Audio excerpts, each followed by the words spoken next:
Episode 46 కొరింథీయులకు మొదటి పత్రిక. ప్రేమ మరియు సంఘం యొక్క ఐక్యత. ప్రియమైన సహోదర సహోదరీలారా, యేసు క్రీస్తు ప్రభువు నామమున మీ అందరికీ వందనాలు. బైబిల్ పుస్తకాల పరిచయం సిరీస్లోని 46వ ఎపిసోడ్కు స్వాగతం. గత ఎపిసోడ్లో మనం రోమా పత్రిక నుండి రక్షణ మరియు నీతి యొక్క పునాదిని గురించి తెలుసుకున్నాం. ఈ రోజు మనం చూడబోయే కొరింథీయుల మొదటి పత్రిక క్రైస్తవ సంఘంలో ఉన్న సమస్యలు మరియు వాటికి అపొస్తలుడైన పౌలు ఇచ్చిన పరిష్కారాల గురించి వివరిస్తుంది. కొరింథీయులకు మొదటి పత్రిక అనేది అపొస్తలుడైన పౌలు గ్రీస్లోని కొరింథు పట్టణంలో ఉన్న క్రైస్తవ సంఘానికి వ్రాసిన లేఖ. ఈ సంఘం అనేక సమస్యలతో బాధపడుతోంది. వాటిలో వర్గ విభేదాలు, లైంగిక పాపాలు, వివాహ సమస్యలు, బలిగా అర్పించిన మాంసం గురించి సందేహాలు, ఆరాధనలో అగౌరవం, ఆత్మ సంబంధమైన వరాల దుర్వినియోగం మరియు పునరుద్ధానం గురించి సందేహాలు ఉన్నాయి.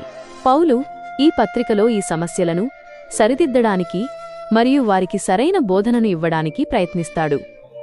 రచయిత మరియు వ్రాయబడిన కాలం. ఈ పత్రిక రచయిత అపొస్తలుడైన పౌలు. ఈ పత్రిక క్రీస్తు శకం 55 మధ్యకాలంలో పౌలు తన 3వ మిషనరీ ప్రయాణంలో ఉన్నప్పుడు ఎఫెసు నుండి వ్రాశాడు. పుస్తక ఉద్దేశ్యం: సమస్యలను సరిదిద్దడం, కొరింథు సంఘంలో ఉన్న సమస్యలను పరిష్కరించడం. సంఘం యొక్క ఐక్యత, వర్గ విభేదాలను తొలగించి సంఘంలో ఐక్యతను ప్రోత్సహించడం.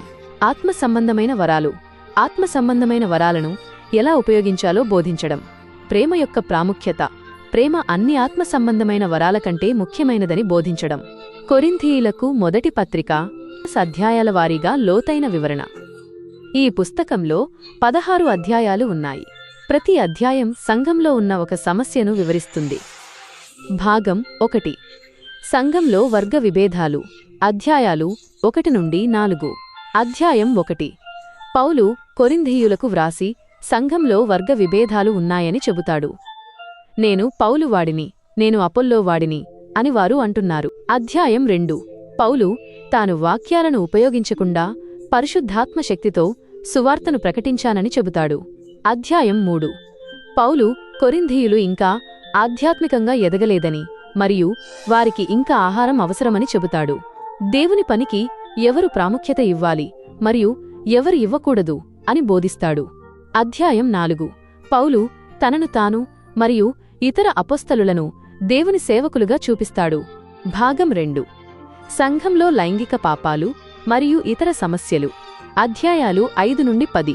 అధ్యాయం 5: ఒక సభ్యుడు తన తండ్రి భార్యతో లైంగిక సంబంధం కలిగి ఉన్నాడని పౌలు చెబుతాడు మరియు సంఘం ఆ సభ్యుడిని తొలగించాలని ఆదేశిస్తాడు. అధ్యాయం 6: క్రైస్తవులు ఒకరినొకరు కోర్టులో కేసు వేసుకోవడం గురించి పౌలు బోధిస్తాడు. మీ శరీరం పరిశుద్ధాత్మ యొక్క ఆలయం. అధ్యాయం 7: పౌలు వివాహం మరియు అవివాహితల గురించి బోధిస్తాడు. అధ్యాయం 8: విగ్రహాలకు బలిగా అర్పించిన మాంసం గురించి పౌలు బోధిస్తాడు. జ్ఞానం కంటే ప్రేమ ముఖ్యమైనదని చెబుతాడు. అధ్యాయం 9: పౌలు తన హక్కులను ఎలా వదులుకున్నాడో వివరిస్తాడు. అధ్యాయం 10: ఇశ్రాయేలు ప్రజల చరిత్ర నుండి పాఠాలు నేర్చుకోవాలని పౌలు బోధిస్తాడు. భాగం 3: ఆరాధన మరియు ఆత్మ సంబంధమైన వరాలు. అధ్యాయాలు 11 నుండి 14. అధ్యాయం 11: పౌలు స్త్రీలు మరియు పురుషుల మధ్య ఉన్న తేడాలను గురించి మరియు ప్రభువు బల్ల గురించి బోధిస్తాడు. అధ్యాయం 12: పౌలు పరిశుద్ధాత్మ యొక్క వరాలను గురించి బోధిస్తాడు. సంఘం ఒకే శరీరమని, కాని అనేక భాగాలను కలిగి ఉందని చెబుతాడు. అధ్యాయం 13: ఈ అధ్యాయం ప్రేమ గురించి. నేను మనుష్యుల మరియు దేవదూతల భాషలు మాట్లాడినను నాకు ప్రేమ లేకపోతే నేను ఒక ధ్వని చేసే గంటవలె ఉన్నాను. ప్రేమ అన్నింటికంటే ముఖ్యమైనదని బోధిస్తాడు. అధ్యాయం 14: ఆరాధనలో భాషలు మాట్లాడటం మరియు ప్రవచించడం గురించి పౌలు బోధిస్తాడు. ప్రవచించడం భాషలు మాట్లాడటం కంటే ముఖ్యమైనదని చెబుతాడు. భాగం 4: పునరుద్ధానం మరియు ముగింపు. అధ్యాయాలు 15 నుండి 16. అధ్యాయం 15: ఈ అధ్యాయం పునరుద్ధానం యొక్క ప్రాముఖ్యత గురించి. యేసు క్రీస్తు ప్రభువు మరణం నుండి తిరిగి లేచాడని మరియు మనకూడా తిరిగి లేస్తామని పౌలు బోధిస్తాడు. క్రీస్తు తిరిగి లేవకపోతే మీ విశ్వాసం వ్యర్థం. అధ్యాయం 16: పౌలు తన భవిష్యత్ ప్రయాణాల గురించి మరియు సంఘానికి తన చివరి మాటలను చెబుతాడు. మన జీవితానికి అన్వయం, హృదయాన్ని తాకే పాఠాలు. ప్రియమైన వారలారా, కొరింథీయులకు మొదటి పత్రిక నుండి మనం నేర్చుకోవాల్సిన పాఠాలు చాలా ఉన్నాయి. 1. సంఘం యొక్క ఐక్యత. మనం ఒకే క్రీస్తు శరీరంలో ఉన్నాము. మనం వర్గ విభేదాలను పక్కనపెట్టి ఐక్యంగా ఉండాలి. 2. లైంగిక పవిత్రత. మన శరీరం పరిశుద్ధాత్మ యొక్క ఆలయం. మనం పవిత్రంగా జీవించాలి. 3. ప్రేమ యొక్క ప్రాముఖ్యత. ప్రేమ అన్ని ఆత్మ సంబంధమైన వరాల కంటే ముఖ్యమైనది. 4. ఆత్మ సంబంధమైన వరాల సరైన ఉపయోగం. మనం మన వరాలను సంఘాన్ని నిర్మించడానికి ఉపయోగించాలి. 5. మంచి సాక్ష్యం. మనం మన విశ్వాసాన్ని మరియు జీవితాన్ని ఇతరుల ముందు ఎలా జీవించాలో జాగ్రత్తగా ఉండాలి. 6. వివాహ బంధం. వివాహం ఒక పవిత్రమైన బంధం. 7. ప్రభువు బల్ల. మనం ప్రభువు బల్లను పవిత్రంగా ఆరాధించాలి.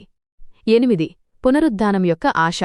యేసు క్రీస్తు ప్రభువు తిరిగి లేచాడు, మనకు కూడా తిరిగి లేచే ఆశ ఉంది. 9. దేవుని జ్ఞానం. లోక జ్ఞానం కంటే దేవుని జ్ఞానం ఉన్నతమైనది. 10. విశ్వాసంలో నిలకడ. కష్టాలలో కూడా మన విశ్వాసాన్ని నిలబెట్టుకోవాలి.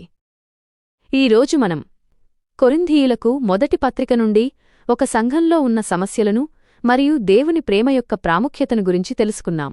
తదుపరి ఎపిసోడ్లో మనం బైబిల్లోని 47వ పుస్తకం కొరింథీయులకు 2వ పత్రిక the second epistle to the Corinthians గురించి తెలుసుకుందాం. ఈ పుస్తకం పౌలు యొక్క కష్టాలు మరియు దేవుని శక్తి గురించి వివరిస్తుంది. మరిన్ని ఆధ్యాత్మిక కంటెంట్ కోసం మా దైవ సన్నిధి యూట్యూబ్ ఛానల్ని తప్పకుండా సబ్స్క్రైబ్ చేసుకోండి. ఈ ఎపిసోడ్ మీకు నచ్చినట్లయితే లైక్ చేసి 10 మందికి షేర్ చేయండి.